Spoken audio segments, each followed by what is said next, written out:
भारत और पाकिस्तान के बीच युद्ध विराम की जो घोषणा हुई है, उसे लेकर दोनों देशों के बीच 18 मई को एक बैठक होनी है। फिलहाल सिंधु जल संधि स्थगित रखने के अपने फैसले पर भारत टिका हुआ है। इस बीच जम्मू कश्मीर के मुख्यमंत्री उमर अब्दुल्ला और पूर्व मुख्यमंत्री महबूबा मुफ्ती के बीच सियासी टसल शुरू हो गई है। सोशल नेटवर्किंग साइट के पर दोनों एक दूसरे पर हमलावर दिखे। दरअसल सीएम उमर अब्दुल्ला ने अपनी सोशल साइट पर एक वीडियो शेयर किया था। यह वीडियो वुलर झील का है।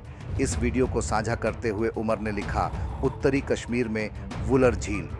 वीडियो में आप जो सिविल कार्य देख रहे हैं वह तुलबुल नेविगेशन बैराज है। इसे 1980 के दशक के शुरुआती वर्ष में शुरू किया गया था, लेकिन सिंधु जल संधि का हवाला देते हुए पाकिस्तान ने आपत्ति जताई और उसके दबाव में इसे बंद करना पड़ा।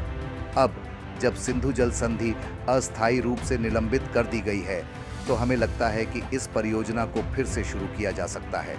इससे हमें नेविगेशन के लिए झेलम का उपयोग करने की अनुमति मिलने का लाभ मिलेगा। इससे डाउनस्ट्रीम बिजली परियोजनाओं के बिजली उत्पादन में भी सुधार होगा, खासकर सर्दियों में। उमर अब्दुल्ला के इस बयान पर महबूबा मुफ्ती भड़क गईं और उन्होंने उमर की टिप्पणी को गैर जिम्मेदार और भड़काऊ बताया।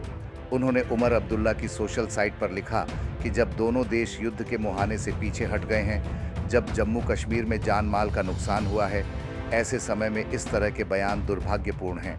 महबूबा ने लिखा कि पानी जैसे जीवनदायिनी संसाधन को हथियार बनाना न केवल अमानवीय है, बल्कि ये द्विपक्षीय मुद्दे को अंतर्राष्ट्रीय मुद्दा बना सकता है।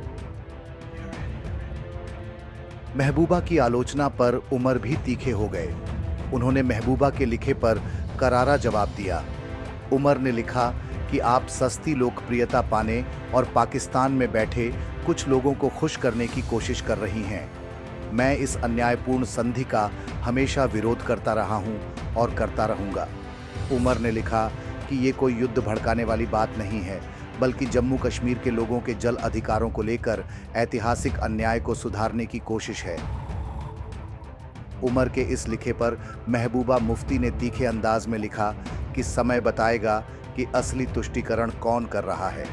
ये याद दिलाना उचित होगा कि आपके दादा शेख साहब सत्ता गंवाने के बाद 2 दशकों तक पाकिस्तान के पक्ष में रहे थे। उन्होंने कहा कि नेशनल कॉन्फ्रेंस का इतिहास राजनीतिक अवसरवाद से भरा हुआ है, जबकि उनकी पार्टी पीडीपी ने हमेशा अपने वादों और मूल्यों को बनाए रखा है। इस पूरी बहस का पटाक्षेप करते हुए उमर अब्दुल्ला ने लिखा कि आप जिसे चाहें उसके हितों की बात करें। मैं जम्मू कश्मीर के लोगों के लिए उनकी नदियों पर हक की बात करता रहूँगा। मैं पानी रोकने की बात नहीं कर रहा, बस उसका इस्तेमाल अपने लिए करना चाहता हूँ। अब मैं असली काम करूँ, आप पोस्ट करती रहें। लेकिन इन दोनों की बहस ने तो हम सबों के भीतर, खासकर अब की पीढ़ी के भीतर यह जिज्ञासा पैदा कर दी है कि ये तुलबुल नेविगेशन बैराज आखिर है क्या, जिसका काम पाकिस्तान के दबाव के बाद रुका हुआ है। तो इस वीडियो में हम यह भी बताते चलेंगे कि तुलबुल परियोजना क्या है और इससे भारत को कोई फायदा है या नहीं। इस परियोजना को लेकर पाकिस्तान ने क्यों आपत्ति जताई थी। बता दें, तुलबुल नेविगेशन प्रोजेक्ट झेलम नदी पर 1984 में शुरू हुआ था। इसे साउथ कश्मीर से नॉर्थ कश्मीर तक झेलम नदी की वुलर झील के मुहाने पर बनना था। इसके तहत 440 फीट लंबा बैराज बनाया जाना था। अगर यह पूरा हो जाता तो झेलम नदी का तकरीबन 3 लाख अरब क्यूबिक मीटर पानी जमा हो सकता था।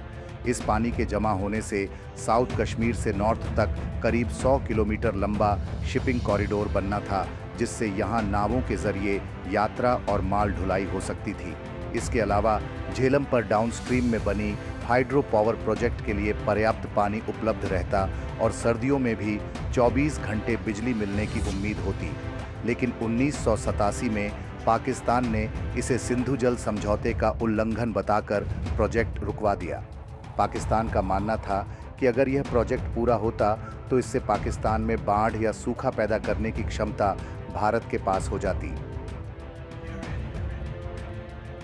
बता दें कि जब 1987 में यह प्रोजेक्ट रोका गया था, उस वक्त तक इस पर तकरीबन 20 करोड़ रुपए खर्च किए जा चुके थे। हालांकि अब इस बात को 38 साल बीत चुके हैं और जितना भी इंफ्रास्ट्रक्चर तैयार हुआ था वह सब खत्म चुका है और झेलम का पूरा पानी पाकिस्तान चला जाता है। अगर तुलबुल प्रोजेक्ट पूरा हो गया होता तो कश्मीर के बारामूला, बांदीपोरा, श्रीनगर, अनंतनाग, पुलवामा और कुलगाम जिलों को सीधा लाभ होता और कश्मीर में कभी सूखा नहीं पड़ता। इस जल मार्ग से किसानों को अपना माल आसानी से दूसरी जगह भेजने का भी मौका मिलता, यानी किसानों की आमदनी बढ़ जाती।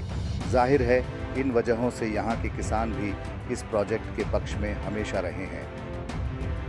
इस बीच जम्मू कश्मीर के मुख्य सचिव अटल डुल्लू चिनाब नदी पर चल रही विद्युत परियोजनाओं को देखने पहुंचे और उसकी समीक्षा की।